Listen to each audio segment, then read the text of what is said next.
आइए देखते हैं विलोपन विधि से हल करना। ठीक है, ये बी नंबर बना रहे हैं। 3x प्लस 4y बराबर 10 और 2x माइनस 2y बराबर 2। चलिए बनाते हैं। देखिए ये जो दिया हुआ है इसको हम लोग फर्स्ट जो दिया हुआ है उसको हम लोग फर्स्ट समीकरण मानेंगे, पहला समीकरण। ठीक है, बराबर 10, ये हो गया इक्वेशन फर्स्ट, समीकरण पहला। उसके बाद दूसरा जो दिया हुआ है 2x माइनस 2y बराबर 2, इसको मानेंगे समीकरण दूसरा। आइए देखते हैं ये कैसे सॉल्व होगा। सबसे पहले हम लोगों को ये ध्यान में रखना होगा, x को या फिर y को किसी एक को अभी विलुप्त करना है, बराबर करना है। बराबर करके हमको इसको विलुप्त करना है। तो कौन बराबर होगा? आप जिसको चाहें वही बराबर हो जाएगा।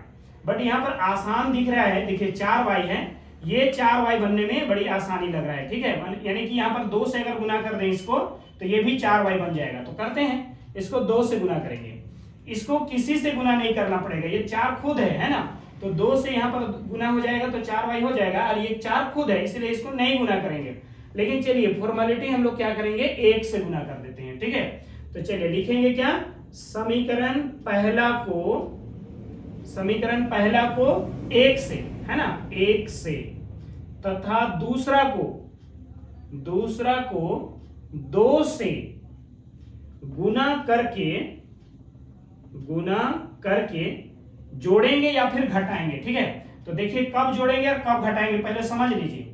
अगर यहाँ पर प्लस है, यहाँ पर माइनस है, अलग अलग साइन दिख रहा है, तो हमें साइन चेंज करने की जरूरत नहीं है, ये विलुप्त हो जाएगा, घट जाएगा, है ना। अलग अलग साइन होता है तो क्या करते हैं, घटाते हैं। तो इसीलिए हमें यहाँ पर साइन चेंज नहीं करना है। और साइन चेंज नहीं करना है तो फिर हम लोग जोड़ने पर लिखेंगे। ठीक है, जोड़ने पर।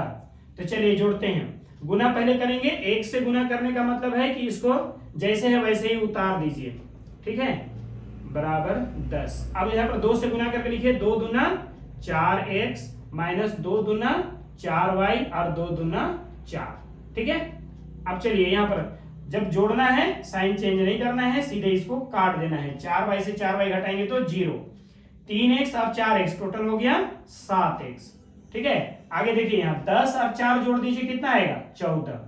फिर आगे बढ़ाते हैं, x बराबर ये 14 ऊपर चला गया और ये 7 नीचे, है ना। ये 14 अपने साइड में है ना, बराबर के दूसरे साइड में है, और ये 7 नीचे चला गया।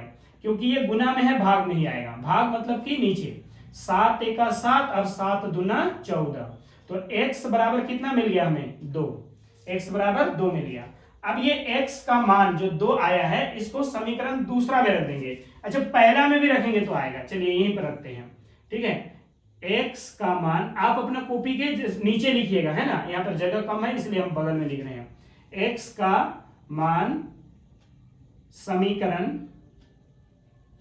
पहला में रखने पर, ठीक है, आप चाहें तो दूसरा में भी रख सकते हैं। ठीक है, x का मान समीकरण पहला में रखने पर, चलिए रखते हैं। पहला समीकरण क्या है, 3x प्लस 4y बराबर 10। ये हम अपने सहूलियत के लिए, है ना, आप लोगों को सहूलियत हो इसीलिए हम पहले इस समीकरण को उतार दिए। अब 3 के जगह पे 3 और x के जगह पे बताइए क्या लिखेंगे, 2 है ना, तो वही लिखेंगे, 2 ही लिखेंगे। प्लस 4 के जगह पे 4, y बराबर के बाद 10 है, तो 3 दूना 6 हो गया, है ना, तो ये 6 लिखेंगे यहाँ पर। प्लस 4y बराबर 10। इस तरह से 4y केवल लिखेंगे तो बताइए 10 तो पहले से है उधर, है ना, बराबर के दूसरे साइड में। अब ये क्या कर रहा है, इधर से तो उधर भेजना है क्योंकि हमें सिर्फ x चाहिए। तो ये 6 उधर जाएगा ना तो -6 हो जाएगा, क्योंकि ये +6 है, बॉर्डर पार करेगा साइन चेंज हो जाएगा। चलिए 4y बराबर कितना आ गया बताइए, 10 से 6 घटा दीजिए तो 4 बचेगा। इस तरह से y बराबर 4/4, यानी कि इसको काटेंगे, 4 एका 4, 4 एका 4, तो बताइए y बराबर कितना आ गया, 1। तो x बराबर 2 और y बराबर 1 इसका आंसर हो गया। ठीक है, आई होप कि आप लोगों को समझ में आ गया होगा।